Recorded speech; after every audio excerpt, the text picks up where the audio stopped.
L'Europe, ce n'est pas Lampedusa, c'est notre civilisation. L'Europe, ce n'est pas l'organisation de Bruxelles, pas davantage une monnaie ou une banque centrale. L'Europe, ce n'est pas un espace mondialisé et sans frontières. L'Europe, ce n'est pas le monde africain, ce n'est pas non plus une terre d'islam. L'Europe, ce n'est ni la laideur ni le non-art. L'Europe, c'est le continent des Européens. L'Europe, ce sont des millénaires d'histoire, 700 millions d'Européens. L'Europe, c'est une identité, la civilisation européenne et chrétienne. L'Europe, ce sont les temples grecs, les aqueducs et les théâtres romains, les chapelles romanes, les cathédrales gothiques, les palais Renaissance, les grandes places, les béguinages, les églises baroques, les châteaux classiques, les édifices Art Nouveau. L'Europe, ce sont des rivages sauvages, des montagnes majestueuses, des fleuves paisibles. L'Europe, c'est le sentiment de la nature. L'Europe, ce sont des paysages jardinés par l'homme, des bocages aux polders, des prairies aux cultures en terrasse.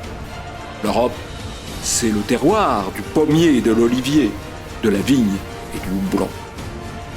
L'Europe, ce n'est pas l'univers de la bouffe industrielle, c'est la gastronomie de l'huile et du beurre, du vin et de la bière, du pain et du fromage, du saucisson et du jambon.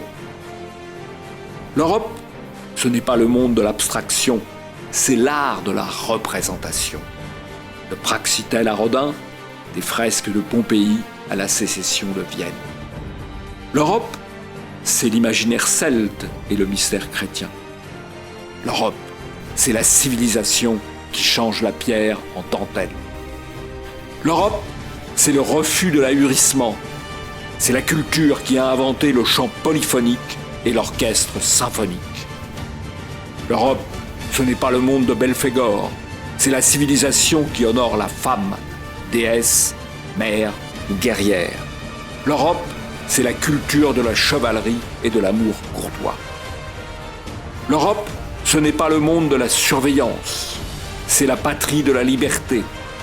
La citoyenneté grecque, le forum romain, la grande charte anglaise de 1215, les villes et les universités libres du Moyen-Âge, le réveil des peuples au XIXe siècle. L'Europe, c'est un patrimoine littéraire et mythologique. Homère, Virgile, Hésiode, les Eddas, le chant des Nibelungen et le cycle arthurien. C'est aussi Shakespeare, Perrault, Grimm. L'Europe, c'est l'esprit d'invention et de conquête. C'est Léonard de Vinci et Gutenberg. Ce sont les caravelles, les montgolfières, les débuts de l'aviation et Ariane. Ce sont les ponts jetés sur les mers. L'Europe, ce sont les héros qui l'ont défendue au cours des siècles. C'est Léonidas et ses 300 Spartiates sauvant la Grèce de l'Asie. C'est Scipion l'Africain préservant Rome de Carthage. C'est Charles Martel repoussant l'invasion arabe. C'est Godefroy de Bouillon délivrant les lieux saints et fondant le royaume franc de Jérusalem. C'est Ferdinand d'Aragon et Isabelle la catholique libérant Grenade. C'est Ivan le Terrible éloignant les Mongols de la Sainte-Russie. C'est Don Juan d'Autriche, victorieux des Turcs à Lépan.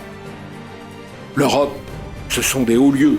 C'est le Parthénon, la place Saint-Marc, Saint-Pierre de Rome, la tour de Belém, Saint-Jacques de Compostelle, le mont Saint-Michel, la tour de Londres, la porte de Brandebourg, les tours du Kremlin. Tel est notre récit civilisationnel. Aujourd'hui, l'Europe est l'homme malade du monde. Elle est culpabilisée, colonisée, affaiblie. Ce n'est ni fatal, ni durable. Arrêtons la repentance. Retrouvons le fil de la longue mémoire. Écoutons le message d'espoir de Dominique Vénère. Je crois aux qualités spécifiques des Européens qui sont provisoirement en dormition. Je crois à leur individualité agissante, à leur inventivité et au réveil de leur énergie. Le réveil viendra. Quand ? Je l'ignore. Mais de ce réveil, je ne doute pas.